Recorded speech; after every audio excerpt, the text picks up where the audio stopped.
It began as a calculated gamble. The Gornax were a species renowned across the galaxy for their tactical brilliance. They had carefully observed Earth for years, mapping the strengths and weaknesses of humanity, or so they thought.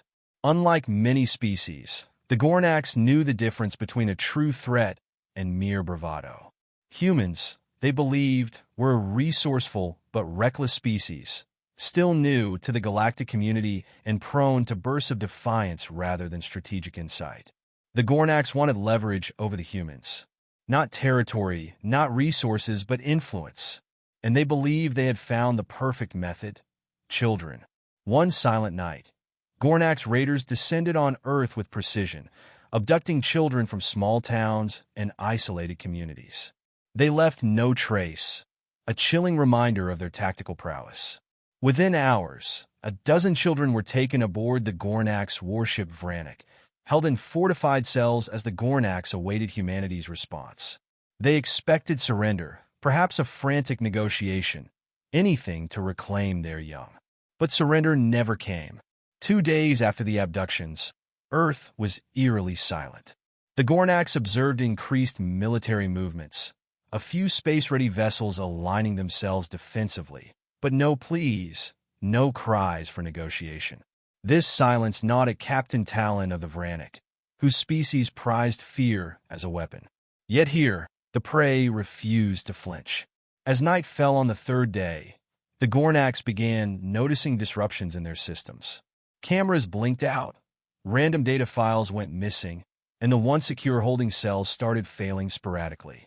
It was nothing major, an electrical glitch here, a software stutter there, but it felt uncanny. Gornax technology was faultless. Aboard the Vranic, tension thickened. What's causing these malfunctions? Captain Talon demanded. They're isolated incidents, Captain, said Engineer Valor, scanning his console nervously. Just system updates, probably. Then came the sound. A faint, haunting melody filtered through the air ducts, a sound neither alien nor mechanical. It was human. One of the crew members identified it as Twinkle, Twinkle, Little Star. The children were singing. An amused Gornax guard listened closely, convinced the children's song was a desperate act.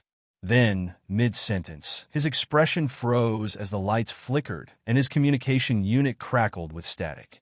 On Earth, special forces were mobilizing. Humanity's elite, drawn from diverse branches, the Navy SEALs, Delta Force, Spetsnaz, and a few highly classified operatives, had volunteered for this mission without hesitation. They were the galaxy's most relentless hunters, a force trained not only in traditional warfare, but in survival tactics that seemed supernatural to many alien races. For 3 days, they had infiltrated the Vranic in complete silence, using stealth technology that surpassed even the Gornax sensors. Once on board, they dismantled security protocols, learned patrol schedules, and studied every possible exit route, all while sending coded messages to the children to keep them calm and aware of their rescue plan. As the Gornax scrambled to repair technical malfunctions, the first of the human operatives struck. A single Gornax patrol was eliminated in silence, followed by another, and another. The humans advanced like ghosts, their tactics brutal and swift, almost primal, yet terrifyingly efficient. Captain Talon grew desperate, issuing orders for tighter lockdowns and instructing his guards to carry plasma rifles at all times. But it made no difference. Each time he called for an update, fewer of his crew reported back.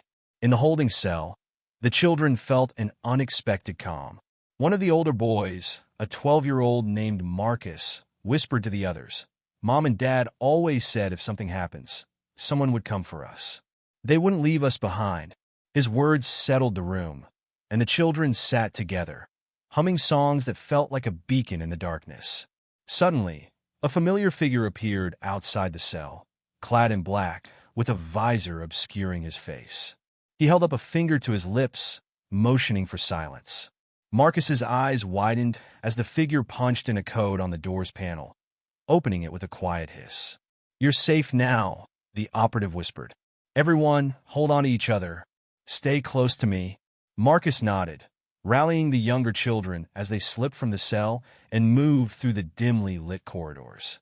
One of the younger kids, a little girl named Sarah, tugged on the soldier's sleeve and asked in a small voice, "Are they going to hurt us?"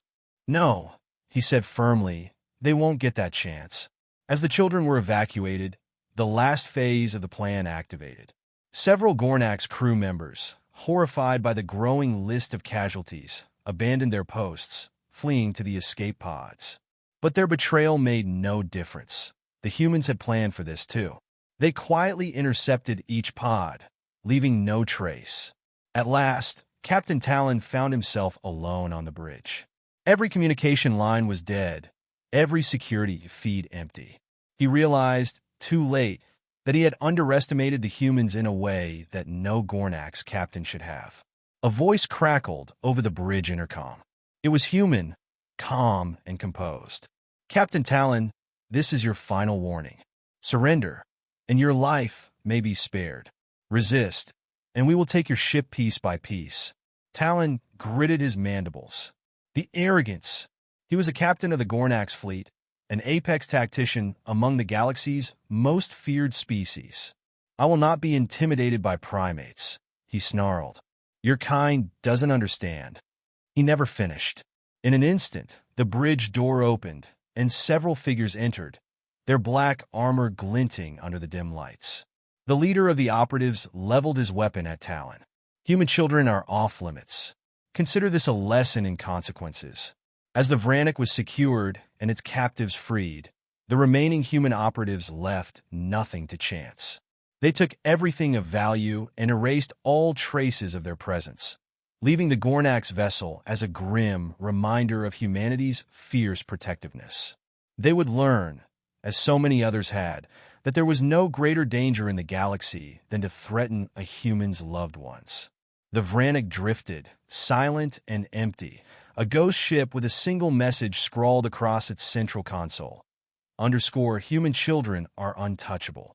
In the quiet after their escape, the rescued children asked their operatives about what had happened. One of the soldiers knelt down, eye level with Sarah, and answered with a reassuring smile. "Just remember, little one, humans don't give up on their family." As the children reunited with their families, the galaxy itself buzzed with whispers of the Gornax's defeat.